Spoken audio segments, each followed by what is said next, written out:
Alfred Hitchcock refused to even shake his hand. In 1975, Steven Spielberg had just directed the biggest movie at the time, Jaws.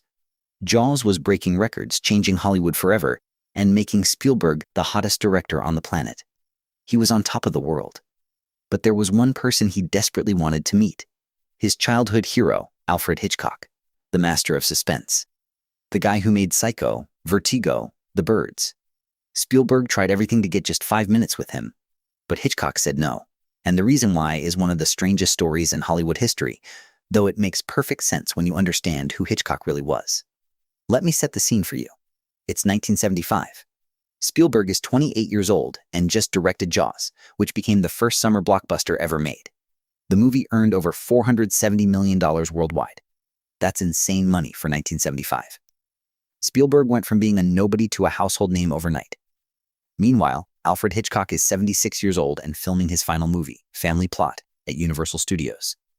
This is the same studio where Spielberg works. They're literally on the same lot. Hitchcock has been directing movies since 1922. He's a living legend. He created the language of suspense cinema. Every thriller, every horror movie, every tense scene you've ever watched owes something to Hitchcock. And Spielberg? He's obsessed with Hitchcock. Always has been. Growing up, Spielberg studied Hitchcock's films like textbooks. The way Hitchcock built tension, the way he used camera angles, the way he made audiences squirm in their seats without showing them everything. Spielberg learned it all from watching Hitchcock movies over and over again. So, naturally, after Jaws becomes the biggest movie ever, Spielberg wants to meet his hero. Makes sense, right? Both directors working at the same studio. Spielberg's at the peak of his success. Hitchcock's wrapping up his legendary career. It seems like the perfect time for them to finally talk. But that's not what happened. Actually, this wasn't even Spielberg's first try at meeting Hitchcock. 10 years earlier, in 1966, a young Spielberg snuck onto the set of Hitchcock's movie Torn Curtain. He just wanted to watch the master at work. Maybe catch a glimpse of him directing. Spielberg later said he was only there for about 10 minutes before someone spotted him. An assistant director came over and asked what he was doing there. Spielberg told them, "I'm just here to watch." They said, "Well, no, this is a closed set." And that was it. He got kicked off. He saw Hitchcock from far away, directing Julie Andrews with 500 extras in their seats. But he never got close enough to say hello, never got to introduce himself. Fast forward to 1975. Now Spielberg has leverage. He's not some kid sneaking onto sets anymore. He's the director of Jaws. He can go anywhere in Hollywood. So he starts showing up on the set of Family Plot, Hitchcock's movie filming at Universal. According to Stephen Choche's audiobook Tales of Hollywood, Hitchcock's morning routine got interrupted by an uninvited young man hovering around the movie set. That young man was Spielberg. And Hitchcock? He wasn't happy about it. He had a crew member remove him from the set. Think about that for a second. Spielberg, fresh off directing the biggest movie of all time, gets kicked off like he's nobody, from his biggest hero in the world. This is where the story gets really interesting. Bruce Dern was an actor who worked with Hitchcock on multiple films, including Family Plot. Dern sat next to Hitchcock every single day during filming for 10 weeks. They'd talk while Hitchcock directed, and Dern noticed something. He kept seeing this young guy lurking in the back of the set. Hitchcock would turn to him and ask, "Bruce, who is that boy?" That boy was Steven Spielberg. Still trying. Still hoping for just a few minutes of conversation with his idol. So Dern, being a nice guy, decided to help. He told Hitchcock, "Look, Hitch, that's Steven Spielberg. You're his idol. He just wants to sit at your feet for 5 minutes and chat with you."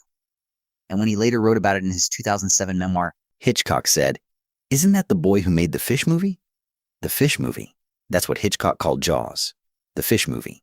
Hitchcock continued, "I could never sit down and talk to him because I look at him and feel like such a whore." Dern was confused. He asked, "Why do you feel Spielberg makes you a whore?" And this is where Hitchcock finally explained himself. Hitchcock said, "Because I'm the voice of the Jaws ride at the Universal Studios theme park.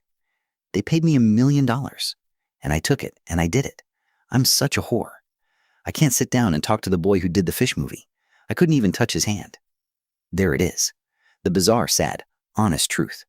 Universal had paid Hitchcock $1 million to do promotional work for the Jaws ride at their theme park. And Hitchcock felt ashamed about it. He felt like he'd sold out.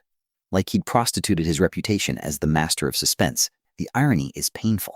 Here's Hitchcock, one of the greatest directors who ever lived, feeling inferior to a 28-year-old filmmaker. He'd spent decades building his reputation. He'd directed masterpiece after masterpiece. But in his own mind, accepting that $1 million paycheck to promote a theme park attraction made him ashamed of himself. And because of that shame, He couldn't face Spielberg. Couldn't even shake his hand. By 1975, Hitchcock hadn't won a Best Director Oscar. Not one.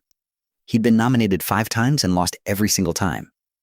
The Academy gave him an honorary award in 2068, but that's not the same as winning for a specific film. Critics had spent years dismissing his work as mere entertainment, not art, just commercial thrillers. Meanwhile, he watched younger directors get praised for doing exactly what he'd been doing for decades.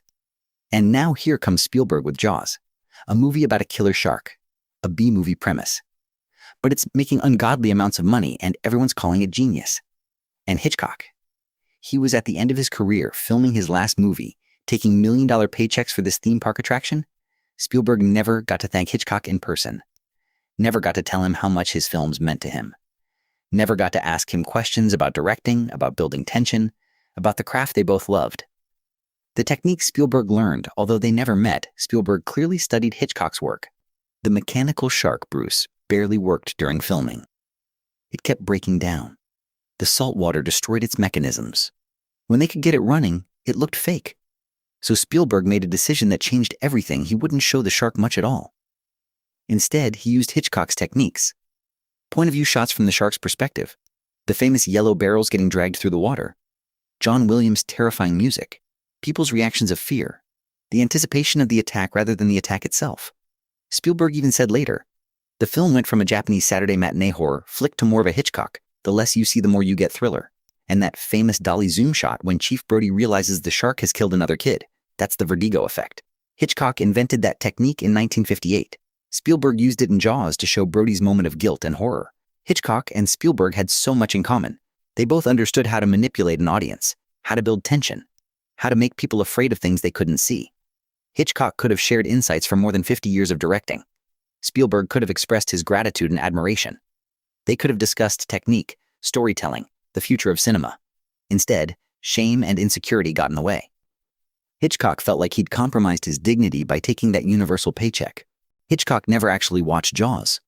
Dern said it was common for Hitchcock to not watch other people's movies.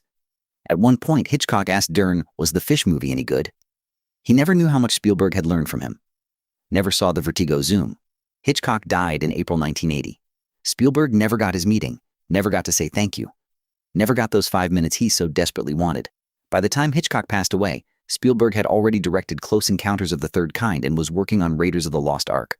He'd become exactly what everyone predicted, one of the most influential directors of his generation. Of any generation. And although they never met, Hitchcock's influence is all over Spielberg's work. Not just in Jaws, but in everything he's made. Spielberg has spent his entire career honoring the lessons he learned from watching Hitchcock's films. In a way, they did have a relationship. It just happened through cinema rather than in person.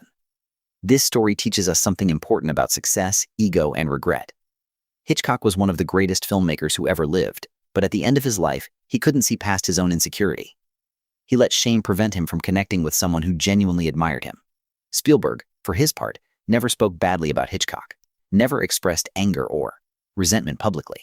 He just gets goosebumps whenever he hears the story, remembering how close he came to meeting his hero. It's a reminder that we never know when we'll get another chance. That pride and shame can rob us of meaningful connections. That sometimes the people we admire are struggling with their own demons, their own insecurities, their own feelings of not being enough. Hitchcock spent his life creating suspense on screen. But in real life, he couldn't escape the suspense of his own fears and doubts.